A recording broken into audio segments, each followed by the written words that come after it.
बुखार आ गया, वो उसका जो पैरासाइट है सीधे ब्लड से आदमी के मस्तिष्क के उसमें अटैक करता है। तो उसमें ज़्यादा वो आदमी को जान को खतरा रहता है। इसलिए समय पर उसको देखना है हमने। अच्छा, ये जो है इसका फैलने का टाइम होता है, इंक्यूबेशन पीरियड जिसे बोलते हैं। 10 से 14 दिन का अंदर इसका जो है आदमी के शरीर में वहाँ पनपता है, फिर वहाँ से मच्छर के पेट में जाता है। तो ये लगभग 2-3 हफ्ते का टाइम ये पूरा फैलने में उसको पैरासाइट को बनने में लगता है। और उसके बाद जब होता है इसमें आदमी में जब इसके लक्षण आने लगते हैं, तो इसके लक्षण जो होते हैं 2-3 किस्म से दिखते हैं। एक तो जो है इसमें कोल्ड स्टेज होता है। कोल्ड मतलब ठंडी, उसमें बहुत ज़्यादा ठंडी लगती है, खूब खूब आदमी कँपकँपाने लगता है, सिर दर्द होता है, शरीर में ऐंठन होने लगती है, तो ये कोल्ड स्टेज होता है। फिर दूसरा स्टेज होता है हॉट स्टेज मतलब उसको बहुत तेज़ बुखार आने लगता है, फिर 104-5 डिग्री तक उसको बुखार आता है, शरीर एकदम गरम लगता है, मुँह चेहरा एकदम लाल, है ना? वो ये हॉट स्टेज बोलते हैं। फिर तीसरा होता है स्वेटिंग स्टेज, स्वेटिंग मतलब पसीना।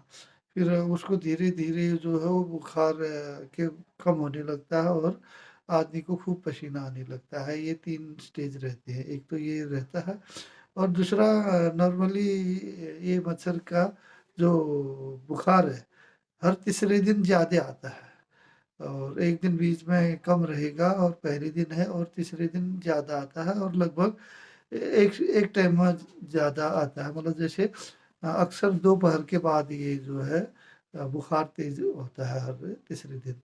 शरीर में दर्द, जोड़ों में दर्द और उल्टी महसूस होना, है ना? पेट में दर्द, खाँसी होना, बुखार होना, सिर दर्द होना, ये इसके लक्षण होते हैं। और इससे बचने के लिए जो है हमको समय से जाँच कराना है। कहीं ऐसा तो नहीं कि जैसे दिमागी बुखार वाला जो फाल्सिपेरम का वो पैरासाइट तो नहीं है हमारे खून में, तो वो जाँच करा लेना चाहिए खून का। और दूसरा जो है इसके जो दवाइयाँ चलती हैं ज़्यादातर ये क्विनीन वगैरह देते, क्लोरोक्विन वगैरह, लेकिन वो उसका कोर्स होता है, उसका कोर्स डॉक्टर ही देते हैं, तो उनसे उनकी सलाह से ही लेना चाहिए। क्योंकि ये लीवर में ये असर कर रहा होता है पैरासाइट, तो इसलिए लीवर में दाएँ तरफ और दूसरा वो ज़्यादा होने के बाद बाएँ तरफ एक स्प्लीन बोलते हैं छोटा-सा, प्लीहा उसको ये हिंदी में बोलते हैं हम लोग, तो वो सूजने लगता है। इसलिए डॉक्टर जब चेक करते हैं तो वो पेट में हाथ लगा के देखते हैं, दोनों तरफ कैसा है, ज़्यादा हो रहा है तो सूज रहा होता है।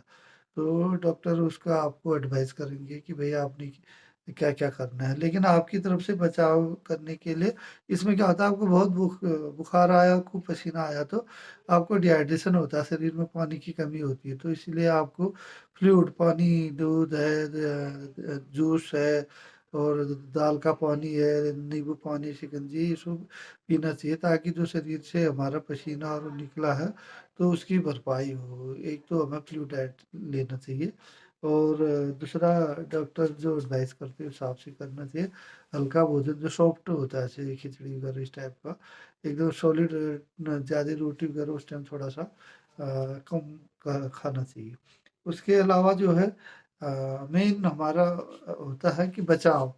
बचाव हम करने के लिए क्या कर सकते हैं? असल में ये कहाँ पनपते हैं ये हमको पता है।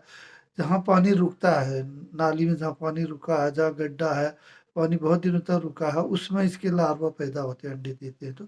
इसलिए जो बहता हुआ पानी है, जैसे नदी का, नाले का तेज़ बहता हुआ पानी, उसमें ये नहीं दे पाते। लेकिन जहाँ पर पानी रुकता है, 2-4 दिन, 6 दिन, हफ्ता, 10 दिन, महीना, वहाँ पर ये अंडे इसके पनपते हैं, लार्वा बनते हैं।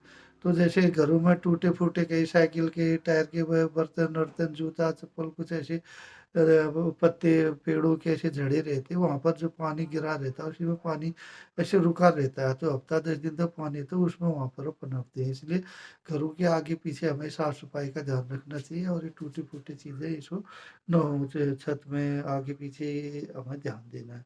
और दूसरा घरों में जो है ये उजाला रखना चाहिए। दिन में ये जहाँ छाया होती है या पर्दे के अंदर ही छिपते हैं। इनका करैक्टर है, चरित्र है कि ये अँधेरे में पसंद करते हैं रुकना। जैसे आप देखोगे शाम के टाइम में जब अँधेरा होने से कुछ देर पहले ये घरों के अंदर घुसने लगते हैं। तो उस टाइम थोड़ा-सा आप पर्दा-वर्दा लगाएँ तो घरों के अंदर नहीं घुसेंगे। फिर रात में 1-2 घंटे बाद आप देखोगे 9-10 बजे फिर मच्छर अंदर नहीं घुसता चाहे दरवाज़ा खुला हो। क्योंकि वो फिर अपने एक जगह सेटल हो जाता है, जगह पकड़ लेता है पेड़ों के पत्ते के नीचे या जहाँ-जहाँ उसको अँधेरा मिलता है, वहाँ छिप के बैठ जाता है।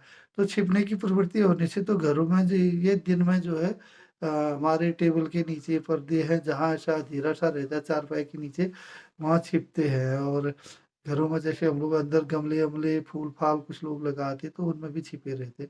तो वो भी मच्छर जो होता है फिर बाद में वो डेंगू का कारण होता है और डेंगू के बारे में दोबारा हम चर्चा करेंगे।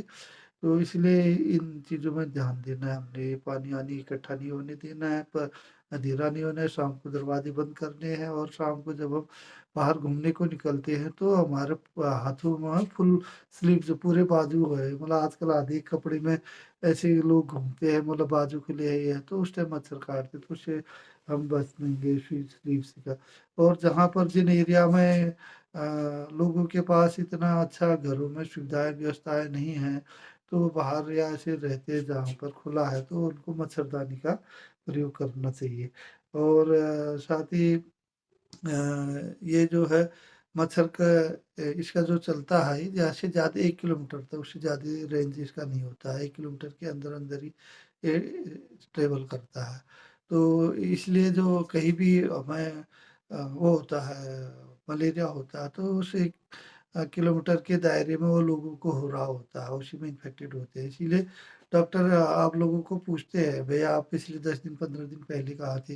कहीं दूसरे शहर, दूसरे गाँव से आए क्या? तो उससे क्या होता है कि हॉस्पिटल के जो सरकार के शासन के जो ये होते हैं इंस्टीट्यूट मेडिकल वाले जो भी होते हैं, हेल्थ से संबंधी, वो लोग इसके बारे में देखते हैं कि ये कहाँ फैल रहा है, ताकि उस क्षेत्र में बचाव किया जा सके, छिड़काव किया जा सके, पानी जहाँ रुक रहा है उसे रोका जा सके।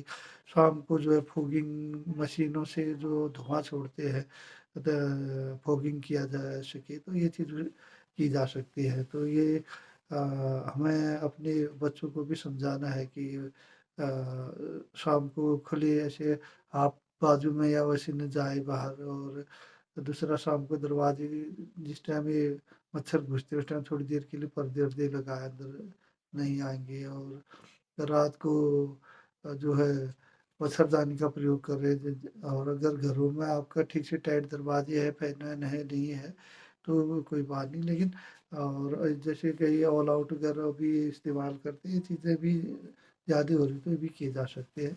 तो कुल मिला के आपने डाइट का ध्यान रखना है। और दूसरा बुखार, बुखार इसमें बहुत तेज़ आता है, 104 से ऊपर जाता है, तो आदमी के लिए जीवन को खतरा होने का डर रहता है। ये पूरे दिमाग में जब ज़्यादा हीट हो जाती है, 104, 105, 106, 107 जब टेम्परेचर जाता है, तो दिमाग में इतना हीट होने से वो जो कोशिकाएँ होती हैं, न्यूरॉन्स होते हैं, वो मरने लगते हैं या कमज़ोर पड़ने लगते हैं। तो उससे क्या होता है आदमी को डेलीरियम स्टेज बोलते हैं, मतलब सन्निपात जो हमारे नॉर्मली बोलते हैं, सन्निपात हो गया। तो वो क्या होता है किसी अंग को नुकसान भी कर देता है ज़्यादा होने से। इसीलिए बचपन में या कभी किसी को ज़्यादा हाई मलेरिया रहा होगा, उस टाइम ठीक से नहीं उसको फर्स्ट एड दे पाए, तो उसका किसी का आँख की कमज़ोरी होगी, किसी का गले की कमज़ोरी होगी, किसी का कोई हाथ-पाँव का कमज़ोरी होगी, कुछ ऐसी कमियाँ हो जाती हैं। तो इन चीज़ों को से बचने के लिए सभी लोगों को, माताओं-बहनों को, बुज़ुर्गों को मैं निवेदन करना चाहूँगा कि वो इनसे बचाव करें और अपने बच्चों को, अपने स्वास्थ्य का ध्यान रखें। और शायद ये आप लोगों को उपयोगी होगा। और उस दौरान जो है फ्लूइड डाइट ज़्यादा लें, पानी और उसमें नमक वगैरह मिला के नींबू पानी बनाएँ या दाल का जूस बनाएँ, सूप बनाएँ, ये ज़्यादा लें ताकि फ्लूइड लॉस होने से आदमी को फिर ज़्यादा पसीना भी गया तो किडनी को भी खतरा रहता है, तो बाद में किडनी फेल होने का भी डर बना रहता है। इन चीज़ों से आप बचाव करेंगे। मेरे को सुनने के लिए आपका बहुत-बहुत धन्यवाद। आपका कीमती समय लिया। मेरा चैनल है भगवान सिंह बोहरा करके, इसमें यूट्यूब में आप इसको देखें, सुनें, लाइक करें, सब्सक्राइब करें। और फिर अगली उसमें मैं कोई और एक नया विषय लेकर के आपके सामने हाज़िर होऊँगा। और आप कमेंट भी दे सकते हैं इसके बारे में, और भी जानकारी चाहे तो मुझसे अन्य माध्यमों से भी पूछ सकते हैं।